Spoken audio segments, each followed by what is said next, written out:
کہ جو کچھ قرآن کے اندر لکھا ہے قدیم نبیوں کی کتابوں کے اندر، جس کو یسوع مسیح نے فرمایا میں نبیوں کی کتابوں کو منسوخ کرنے نہیں، یعنی توریت کے اندر جو لکھا ہے، زبور کے اندر جو لکھا ہے، صحائف الانبیاء کے اندر جو لکھا ہے، وہی کچھ تو میرے اندر لکھا ہے۔ اگر وہ منسوخ ہو گئے تو پھر قرآن کس چیز کا دعویدار ہوا؟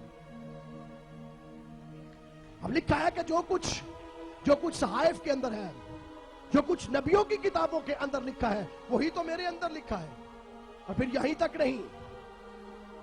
تک نہیں بلکہ سورۃ المائدہ کے اندر آتا ہے، اس کی 48ویں آیت کے اندر آتا ہے، اور اے پیغمبر ہم نے تم پر سچی کتاب نازل کی ہے جو اپنے سے پہلی کتابوں کی تصدیق کرتی ہے۔ اگر بائبل کے اندر تحریف ہو گئی ہے تو قرآن بائبل کا مصدق کہلاتا ہے، یعنی تصدیق کرنے والا۔ لکھا ہے کہ وہ اس کا مصدق ہے، اور صرف مصدق ہی نہیں ہے بلکہ اس پر نگران بھی ہے۔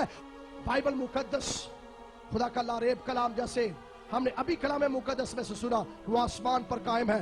آسمان ٹل سکتا ہے، زمین ٹل سکتی ہے، لیکن اس کے اندر سے ایک نقطہ یا ایک شوشہ بھی نہیں ٹل سکتا جب تک سب کچھ پورا نہ ہو جائے۔ اب یہ تحریف ہے کیا چیز جو لوگوں نے مشہور کی ہے؟ جی بائبل میں تحریف ہو گئی ہے، اور ہر مسیحی اس کو دیکھنا شروع کر دیتا ہے، بائبل میں اختلاف نکال کے دکھاتے ہیں، یہ آیت یہ کہہ رہی ہے، یہ آیت یہ کہہ رہی ہے، اس میں کچھ لکھا ہے، اس میں کچھ لکھا ہے۔ یہ تو تحریف ہے۔ اب یہ تحریف ہے کیا چیز؟ نوٹ کیجئے، اگر آپ جواب دینا چاہتے ہیں کسی کو تو نوٹ کیجئے ان باتوں کو۔ تحریف کا معنی جو ہے، اس کا مفہوم جو ہے، امام فخر الدین رازی بہت بڑے اہل اسلام کے امام ہیں، امام فخر الدین رازی لفظ تحریف کی یوں تعریف کرتے ہیں: بدلنا، تبدیل کرنا، راہ صداقت سے پھیرنا۔ لیکن جہاں کہیں یہ لفظ مقدس نوشتوں کے لیے استعمال ہوا ہے، وہاں اتفاق رائے سے اس کے معنی یہ سمجھے گئے ہیں کہ خدا کے کلام کو اس کی صداقت اور معنی اور مقصد سے بدل دینا۔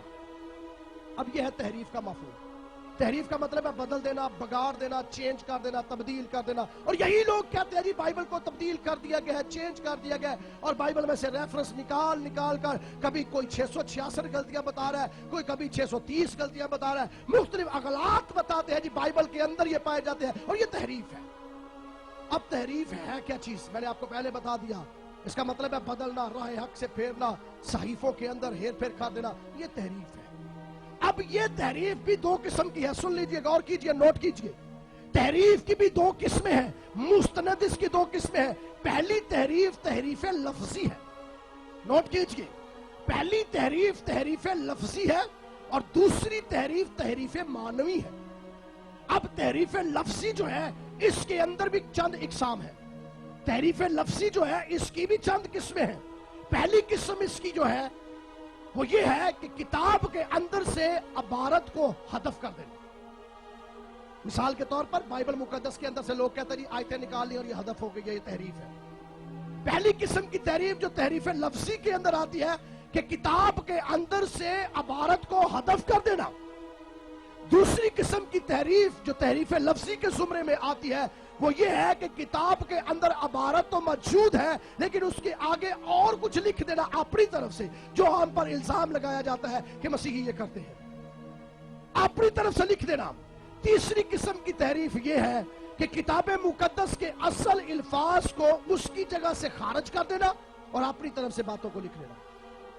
یہ تین قسم کی تحریف جو ہے یہ تحریف لفظی کے زمرے میں آتی ہے۔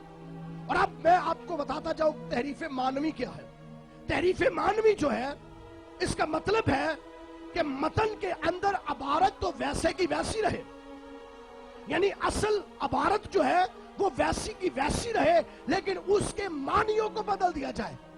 جیسے مقدس ہے، اس کا معنی ہے پاک، اس کا معنی بدل کے کر دیا جائے ناپاک، تو یہ تحریف معنوی کہلاتی ہے۔ پہلی قسم یہ ہے کہ کتب مقدسہ یا عبارت کے اندر اصل عبارت کے اندر رد و بدل تو نہ کی جائے لیکن اس کی تلاوت کرتے وقت اس کے معنوں کو بدل دیا جائے۔ عبارت ویسی کی ویسی ہے لیکن تلاوت کرتے وقت اس کے معنی بدل دیے جائے۔